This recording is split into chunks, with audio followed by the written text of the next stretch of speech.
Assalamualaikum warahmatullahi wabarakatuh. Perkenalkan, nama saya Mufaroha. Di sini menjelaskan tentang middle and late childhood, masa kanak-kanak menengah dan akhir. Pengertiannya yaitu masa kanak-kanak menengah dan akhir adalah periode perkembangan anak yang biasanya dimulai dari usia 6 tahun dan berakhir pada usia 12 tahun. Bagian ini membahas tentang perkembangan anak usia pertengahan hingga akhir masa kanak-kanak, saat mereka mulai membentuk identitas generasi mereka sendiri dan sangat ingin belajar serta mewujudkan suatu dengan baik, yaitu yang pertama perubahan fisik dan kesehatan dibagi menjadi 5. 1. Pertumbuhan dan perubahan tubuh. Yang kedua otak. Yang ketiga perkembangan motorik. Yang keempat latihan. Dan yang kelima kesehatan dan penyakit. 1. Pertumbuhan dan perubahan tubuh. Pada masa kanak-kanak pertengahan hingga akhir, tumbuhan terjadi secara perlahan tetapi konsisten. Anak-anak tumbuh sekitar 2-3 inci dan bertambah 5-7 pound per tahun. Perubahan fisik meliputi peningkatan tinggi dan berat badan, pergeseran tulang, serta peningkatan massa dan kekuatan otot. Anak laki-laki cenderung lebih kuat karena memiliki lebih banyak sel otot dan faktor keturunan, yaitu yang kedua otak. Perkembangan teknik pencitraan otak seperti pencitraan resonansi magnetik telah menyebabkan peningkatan penelitian tentang perubahan otak selama masa kanak-kanak pertengahan dan akhir. Yang ketiga, perkembangan motorik. Selama masa kanak-kanak pertengahan dan akhir, keterampilan motorik anak-anak menjadi jauh lebih lancar dan lebih terkoordinasi daripada saat mereka masih kecil. Yang keempat yaitu latihan. Anak-anak sekolah dasar masih jauh dari kematangan fisik sehingga mereka perlu aktif.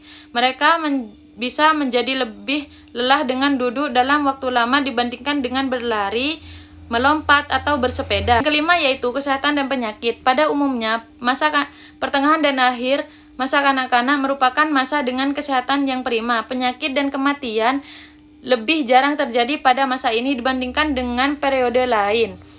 Yang kedua yaitu anak penyandang disabilitas, dibagi menjadi 2. 1. Ruang lingkup disabilitas. Yang kedua masalah pendidikan. Ruang lingkup disabilitas sekitar 14% dari semua anak berusia 3 hingga 21 tahun di Amerika Serikat menerima pendidikan khusus atau layanan terkait Pusat Statistik Pendidikan Nasional 2008. Penyandang disabilitas terbesar yang diberi pendidikan khusus diikuti oleh anak-anak dengan gangguan bicara atau bahasa, keterbelakangan mental, dan gangguan emosi.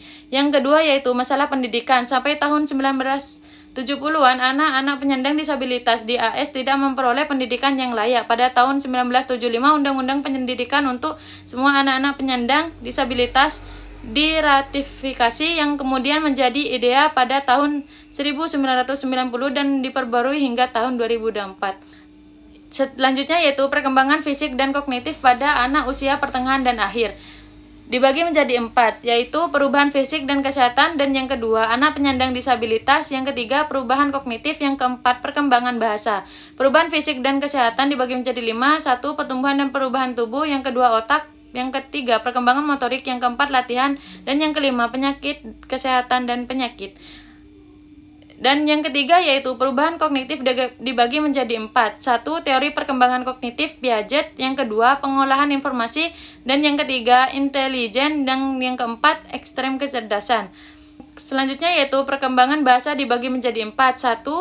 Kosakata, tata bahasa, dan kesadaran metalinguistik. Dan yang kedua membaca. Yang ketiga menulis. Dan yang keempat bilingualisme dan pembelajaran bahasa kedua. 1. Kosakata dalam bahasa dan kesadaran metalinguistik, yaitu anak-anak menjadi lebih analitis dan logis dalam pendekatan mereka terhadap kata-kata dan tata bahasa. Dalam hal tata bahasa, anak-anak sekarang lebih memahami perbandingan dan subjektivitas. Yang kedua yaitu membaca. Perdebatan terkini dalam membaca berfokus pada pendekatan fonik versus pendekatan bahasa utuh. Pendekatan fonik menganjurkan instruksi fonetik dan memberikan materi yang disederhanakan kepada anak-anak. Pendekatan bahasa utuh menekankan bahwa instruksi membaca harus sejalan dengan pembelajaran bahasa alami anak-anak dan pemberian materi bahasa utuh kepada anak-anak seperti buku dan puisi. Yang ketiga yaitu menulis. Kemajuan dalam bahasa perkembangan kognitif anak-anak memberikan dasar untuk peningkatan kemampuan menulis. Yang keempat yaitu bilingualisme dan pembelajaran bahasa kedua. Penelitian terkini menunjukkan kesimpulan yang rumit tentang apakah ada periode sensitif dalam pembelajaran bahasa kedua. Pendidikan bilingual bertujuan untuk mengajarkan mata pelajaran akademis kepada anak-anak imigran dan bahasa ibu mereka sambil secara bertahap menambahkan pengajaran bahasa Inggris. Para peneliti telah menemukan bahwa bilingualisme tidak mengganggu kinerja dalam kedua bahasa tersebut. Sekian dari saya, terima kasih.